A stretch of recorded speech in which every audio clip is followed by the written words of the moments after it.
morning to you, Tracy. Good morning to you, Tracy.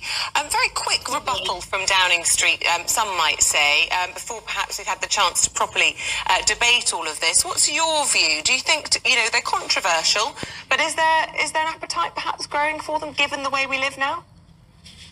Oh, absolutely. I think from about 2016, 17, I'd noticed that we were starting to need more digital verification and authentication, because obviously a lot of our public sector services are becoming digitized. But it's not so much a digital identity card that's being proposed. It's a set of what they call verifiable credentials, which might sit in a digital wallet. So in a sense, we're echoing what we do in the physical world, but with a digital version. I think that's quite an important point to make, really. It's not a card.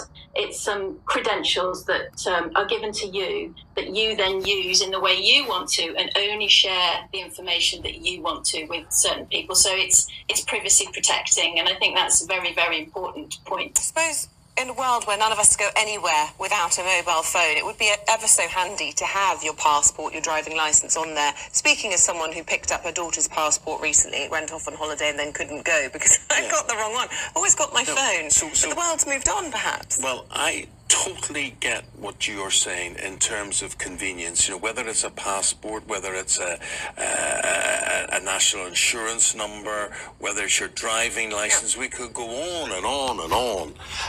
And you can have all that for convenience sake. But equally, Tracy, there are going to be a lot of people who are going to be jumping out of their skin and go, oh, that infringes my human rights. That is the big brother state taking over. So there is this massive practical aspect to all of this, which would help all of us in our day-to-day lives. And there is this intrusion aspect as well.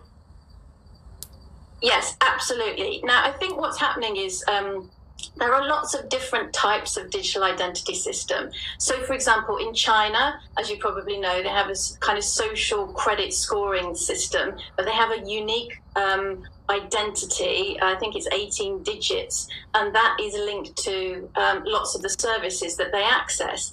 Similarly, there is the Aadhaar system in India. Again, that is anchored with a biometric, in fact, two biometrics. I think it's fingerprint and facial recognition, like a face print.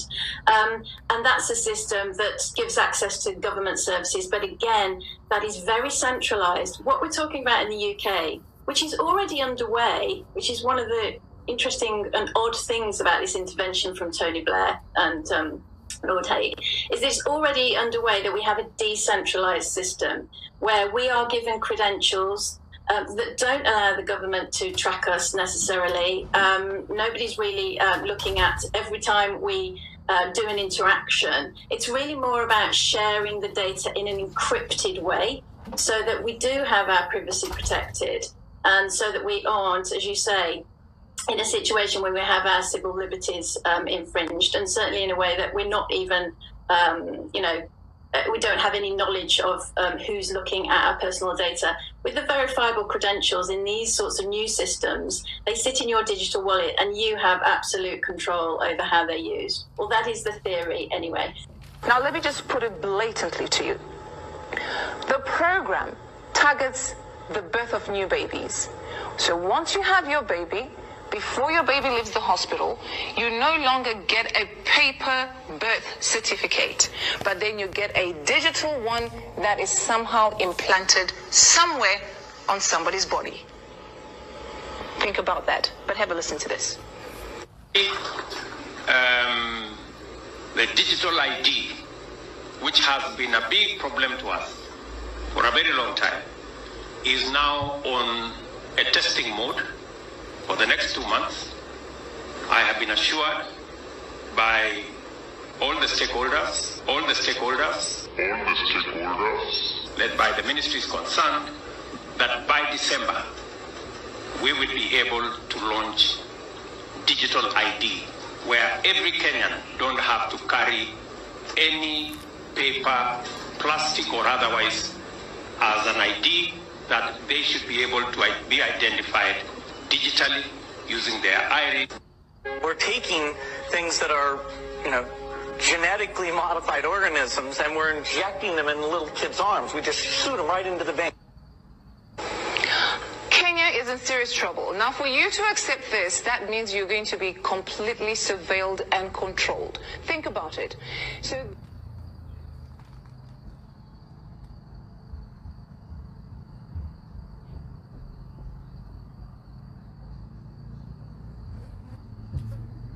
Aujourd'hui, au bout de ça, on parle de puces qu'on pourra s'implanter. Ce sera quand ça?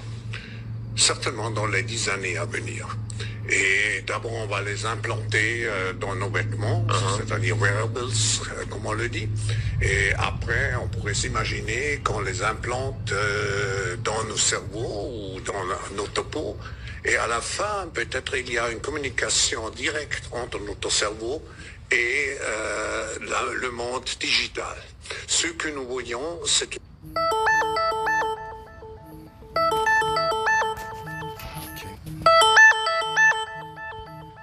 digital et biologique. Well, I think maybe in a couple of decades, when people look back, the thing they will remember from the COVID crisis is this is the moment when everything went digital, and this was the moment when everything became monitored. That we agreed to be surveyed all the time, not just in authoritarian regimes, but even in democracies. And maybe most importantly at all, this was the moment when surveillance started going under the skin.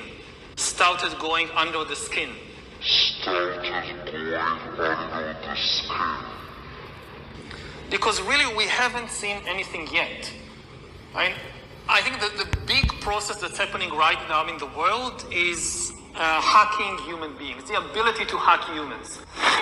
When I make a phone call, if I don't have an earpiece, I have to take this flat piece of material and put it against my curved head and hold my arm up in an awkward position.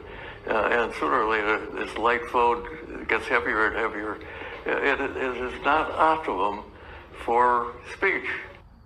You, in your generation, certainly the next generation, will have the phone maybe embedded under the skin there,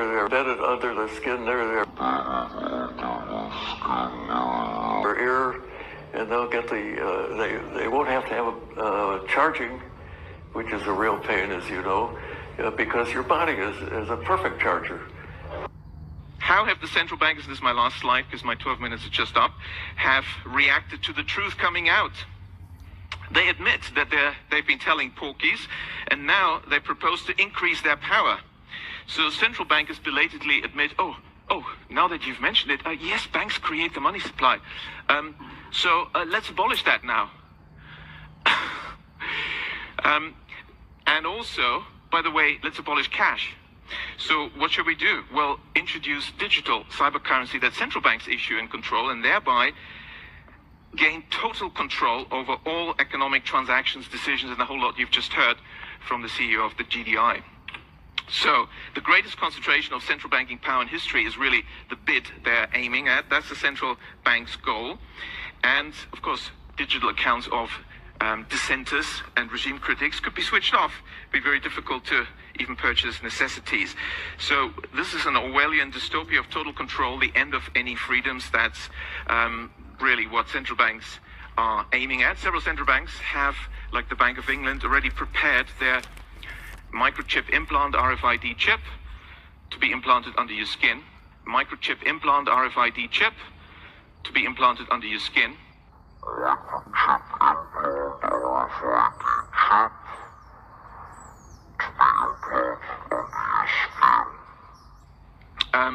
And why is the sudden discussion about universal basic income from all the grassroots and inverted commas movements and billionaires? Oh, universal basic income is the bribe for you to accept the microchip. The overarching trend of the 20th century is concentration of power in the hands of the few. That's what we have to keep in mind. We have to work against this. We don't want to have these unaccountable central planners making decisions. We need decentralization, and the solution therefore is to maintain public money in the hands of local community banks, decentralize decision-making, give local people the power in the form of local public banks and local not-for-profit community banks. As I walked in, I was delighted to see that the Gottlieb Duttweiler Institute is also about Genossenschaften, cooperatives, and of course, the majority of banks in Germany are cooperative banks, and that's really what we need.